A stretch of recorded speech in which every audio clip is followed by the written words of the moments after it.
Assalamualaikum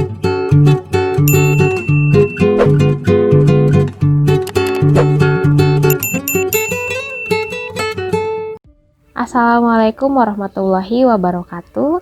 Kita ketemu lagi ya, masih di bab tentang virus.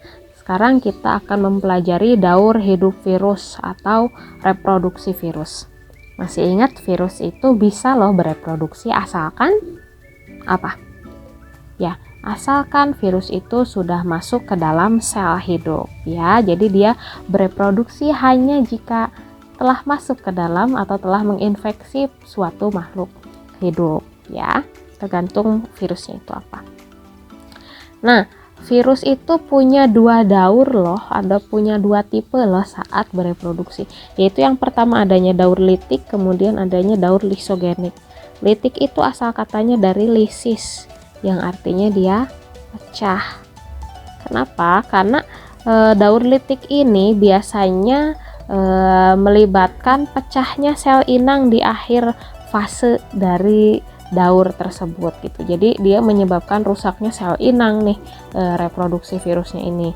Sedangkan kalau daur lisogenik ini biasanya satu siklusnya itu tidak diikuti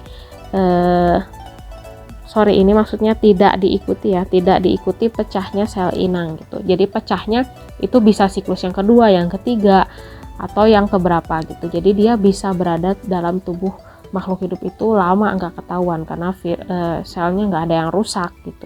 Sedangkan kalau yang daur litik dalam sekali siklus itu bisa langsung pecah sel inangnya yang terinfeksinya. Oke, kita pelajari satu-satu ya.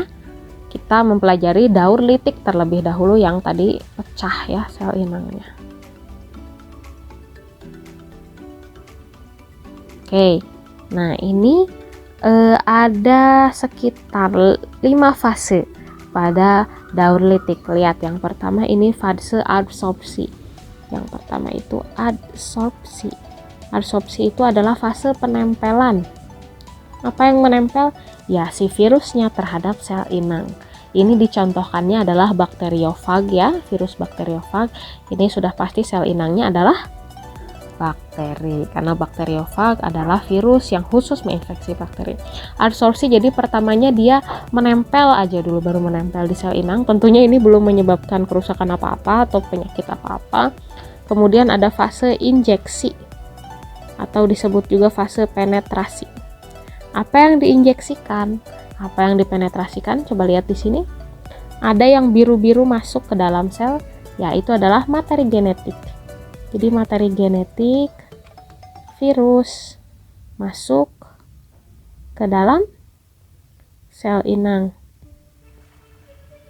Ya, kok bisa sih masuk? Berarti kan si virus itu melubangi sel inang ya, gitu, sehingga ada materi genetik yang masuk ke dalam sel bakteri tersebut. Karena si virus ini menghasilkan enzim yang namanya lisozim.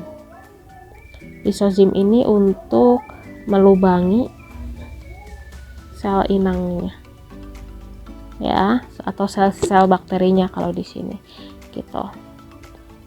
Kemudian tahap yang ketiga adalah tahap sintesis. Kalian tahu apa sintesis itu? Sintesis adalah pembentukan ya. Apa yang dibentuk di sini? Coba lihat gambarnya. Iya, jadi bagian-bagian dari virus. Bahan-bahannya dari mana? Kan bagian-bagian virus itu ada kapsid, protein, dan lain-lain.